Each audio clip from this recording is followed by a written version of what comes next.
செவ்வாய்க்கிழமை தமிழ் பாரம்பரியத்திலும் ஆன்மீகத்திலும் சிறப்பு வாய்ந்த நாளாக கருதப்படுகிறது. இந்த நாளில் செய்ய வேண்டிய, செய்யக்கூடாத செயல்கள் பற்றி உங்களுக்கு தெரியுமா?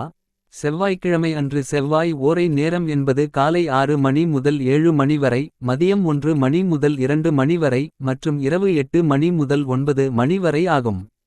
செவ்வாய்க்கிழமை செவ்வாய் ஓரை என்பது முருகப்பெருமான் மற்றும் துர்கை போன்ற தெய்வங்களை வழிபடுவதற்கு மிகவும் உகந்த நேரமாக கருதப்படுகிறது. செவ்வாய் தோஷம் உள்ளவர்கள் இந்த நேரத்தில் பரிகாரங்களைச் செய்வது மிகவும் நன்மைகள் தரும். இந்த நேரத்தில் முக்கியமான காரியங்களைச் செய்வது வெற்றியை தரும் என்று நம்பப்படுகிறது. முருகப் பெருமானை மனதார வணங்கி விரதம் இருந்தால் செவ்வாய் கிரக தோஷங்கள் குறையும். அதுபோல் செவ்வாய்க்கிழமையன்று மவுன விரதம் இருந்தால் யாகம் செய்த பலன் கிடைக்கும். இன்று விவாதங்கள், வீணாக பேசுதல் போன்றவற்றை தவிர்க்க வேண்டும். வாங்கிய கடன்களை செவ்வாய்க்கிழமை திரும்ப கொடுத்தால் கடன் சுமை விரைவில் குறையும். மங்களப் பொருட்கள், தங்கம், சிவப்பு நிற பொருட்கள், சமையல் பொருட்கள் ஆகியவை வாங்குவதற்கு செவ்வாய் மிகவும் நல்ல நாள். செவ்வாய் இடத்தோடு தொடர்புடைய கிரகம் என்பதால் இன்று பூமி பூஜை மற்றும் அதற்கான ஹோமம் செய்வது மிகவும் சிறப்பானது.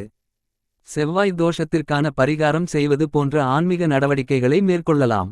செவ்வாய்க்கிழமை செவ்வாய் ஓரை நேரத்தில் வெற்றிலை தீபம் ஏற்றலாம். முருகப் பெருமானுக்கு 6 தீபங்கள் ஏற்றி வழிபடலாம். இது நற்பலன்களை அதிகரிக்கும். இனி செவ்வாயன்று செய்யக்கூடாதவை பற்றி பார்க்கலாம்.